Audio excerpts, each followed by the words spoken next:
Jornalismo de verdade.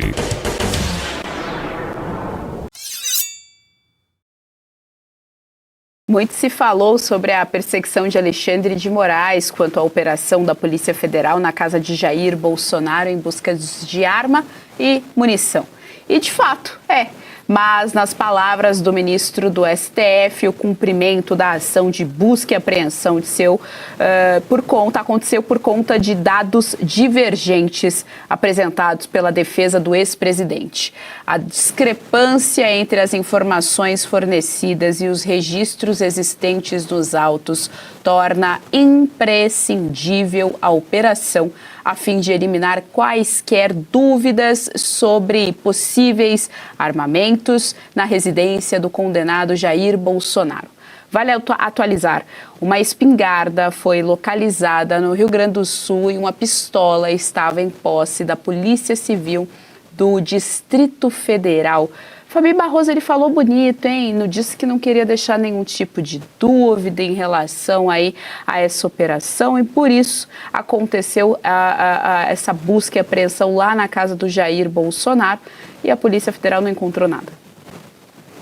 Olha, se o Brasil fosse assim, feito assim, dessa forma que o Alexandre de Moraes, ele subestima a nossa capacidade de raciocínio, não é possível, né? Porque se tem dados divergentes, o que ele faz? Ele contacta a defesa e fala, olha, tá vendo isso aqui que você colocou na petição? Não é bem isso, cadê, né? Explica. E tinha outros envolvidos, Polícia Civil, Polícia Federal, Superintendência da Polícia Federal. Realmente essa foto representa tudo o que ele é de fato, porque ele fez uma petição lá de 5 páginas, português super péssimo, mas as 5 páginas ele está ali detalhando que jamais você pode violar o domicílio de uma pessoa à toa. Mas o que ele faz? Ele viola à toa, porque não é somente o domicílio do próprio Jair Bolsonaro, que cumpre uma prisão domiciliar humanitária, de caráter humanitário, que inclusive o ministro Alexandre de Moraes deveria redobrar, né, o cuidado a uma série de questões ali de uma ingerência da Polícia Federal. Mas é o lar da Laurinha, o lar da outra enteada da filha da Michele Bolsonaro, da própria Michele Bolsonaro, é a paz de um lar que foi violada e ele vem ainda com essa arrogância dizer que é por dados divergentes. Não foi nem divergente, porque onde foi apontado que estava a arma, que não estava encontrando que essa espingarda, estava onde a defesa disse que estava. Então a gente olha para essas condições que o ministro coloca em petições, essa arrogância, que ele agiu de ofício. Ele não ouviu a PGR para fazer uma ação dessa e determinou que a Polícia Federal violasse o domicílio do presidente Bolsonaro. Perguntas que ficam, porque tem que se fazer nesse estado de coisas, estado de exceção. Essa operação da Polícia Federal foi para intimidar o presidente Bolsonaro e levar um recado que cada vez que se vai aos Estados Unidos falar a respeito de algo, ele tem o poder da caneta, ele faz isso com o sequestrado dele institucional, que é o presidente Bolsonaro.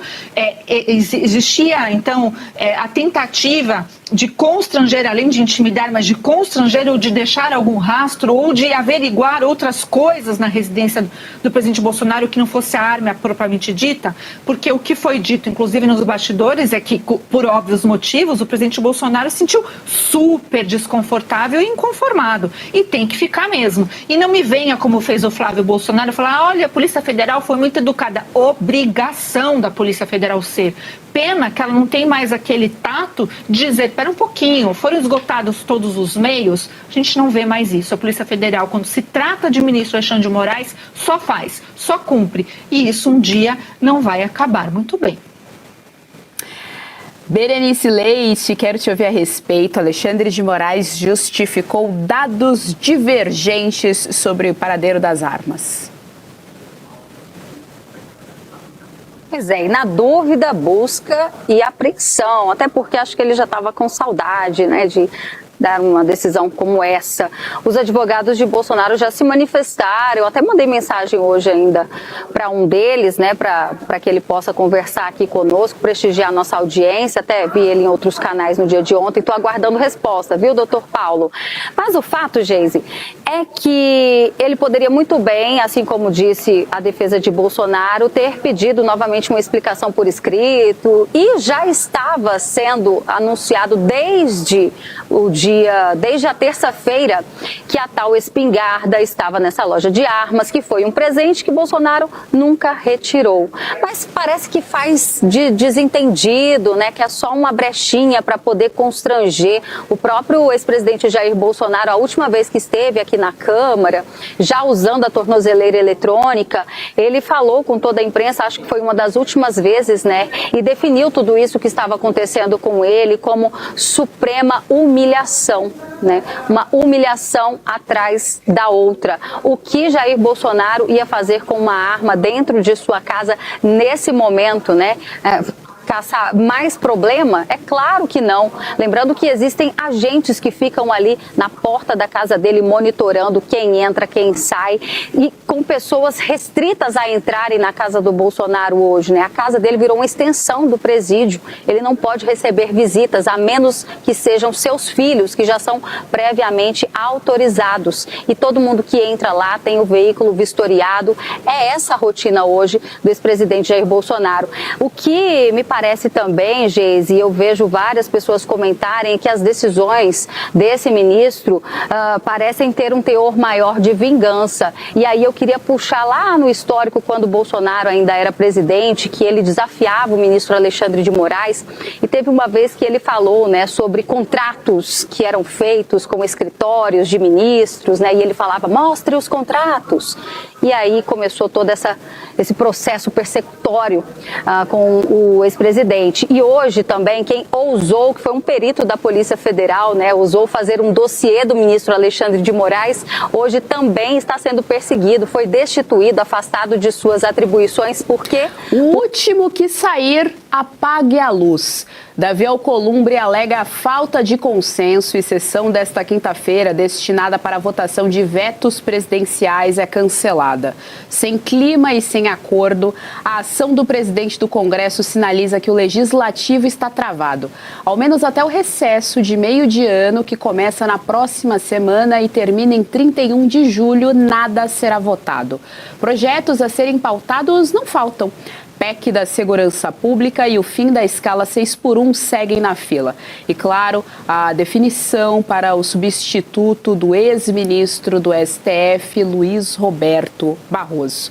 Para reverberar esse e os principais fatos do dia, nós contamos sempre com o nosso excelente time de analistas políticos. Vamos dar uma boa tarde ao nosso time de hoje. Vamos começar por ela, Fabi Barroso, aqui conosco. Fabi, seja muito bem-vinda ao JDO2. Boa tarde. Boa tarde, querida Geisiane, querida Berenice, está toda elegante lá em Brasília. E boa tarde a todos aqui da nossa audiência. Boa, vamos dar boa tarde também para ela, nossa queridíssima e excelente Berenice Leite. Bere, seja muito bem-vinda, boa tarde. Gentileza de vocês, meninas. Boa tarde, Geise. Boa tarde, Fabi, nossa audiência querida. E olha, você falou em apagar as luzes. Eu tô achando que quem vai apagar essa luz aqui no Congresso sou eu, viu? Porque no final só sobram jornalistas mesmo. Boa, Berê. É isso, a Berê tá lá todo dia no Congresso, direto do Congresso, aqui para nossa audiência. E realmente, uma movimentação intensa de jornalistas. Berê, então eu começo por você. Vamos analisar aqui essa notícia. A gente tem aí PEC da Segurança, a gente tem escala 6x1, a gente tem a cadeira do Senado, fora outros projetos todos parados. Davi Alcolumbre sentado ou dançando em cima dos projetos todos. Nenhuma movimentação do Senado. Eu tava conversando com a Vívia antes, inclusive, se a gente for fazer as contas de quantos dias úteis o nosso Congresso trabalhou, eu garanto que a gente vai passar raiva, Berê.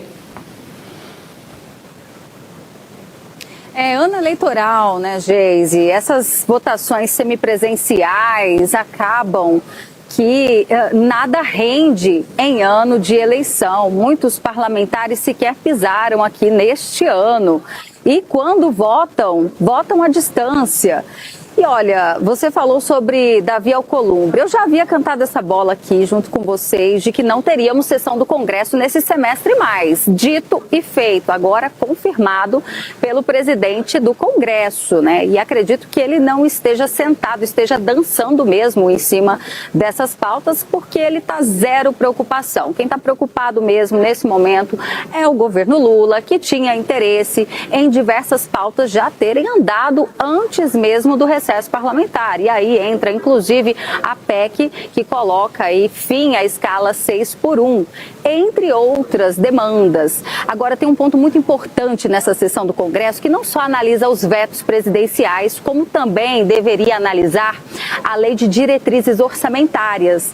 E o governo federal tinha muito interesse que essa lei fosse analisada agora e não ficasse para agosto. Por quê? Tem as chamadas pautas bomba, né? Várias propostas de emenda à Constituição que podem aí impactar diretamente no orçamento dos estados e municípios. E uma forma de travar essas PECs seria justamente votando a lei de diretrizes orçamentárias, porque aí isso colocaria uma trava. Alcolumbre muito esperto e também talvez um pouco chateado com declarações de algumas lideranças aqui da Câmara. Vamos lembrar que o deputado Pedro Czai, que é o líder do PT na Câmara dos Deputados, recentemente disse que se Alcolumbre não votasse as pautas de interesse do povo, que ele seria o inimigo, né? O inimigo dos brasileiros. Isso pegou muito mal, acabou atrapalhando toda uma costura que o deputado Zé Guimarães, agora como ministro do governo Lula, vinha tentando convencer o Alcolumbre, né, de pautar os projetos de interesse do governo. E agora, dito e feito, Alcolumbre decidiu que não vai ter sessão do Congresso, portanto, todas essas pautas ficam paradas e só retornam a algum tipo de discussão em agosto. Aliás, tem uma só que talvez deve andar e é uma das pautas bomba. Eu estou falando daquela que prevê um reajuste, na verdade, muda as regras de aposentadoria para os agentes comunitários de saúde e agentes de endemias. Isso ainda deve tramitar. Hoje, por exemplo, está pautado para que haja uma terceira audiência que antecede a votação em 2 turnos. E essa pauta o Alcolumbre garantiu que deve ser votada. É uma preocupação dos prefeitos que estiveram aqui nesta semana, porque cidades, por exemplo, que nós temos emancipadas no país com 4 mil habitantes, estão sem saber como vão dar conta de cumprir aí com essas despesas, caso seja feito esse reajuste, né, o impacto da Previdência. Agora, Geise, é só aguardar mesmo, porque pelo jeito vão só cumprir aqui, sabe? Cumprir, ficar esperando chegar o dia 18, mas nada de mais importante e relevante deve ser votado aqui, pelo menos nesse semestre. Jornalismo de verdade.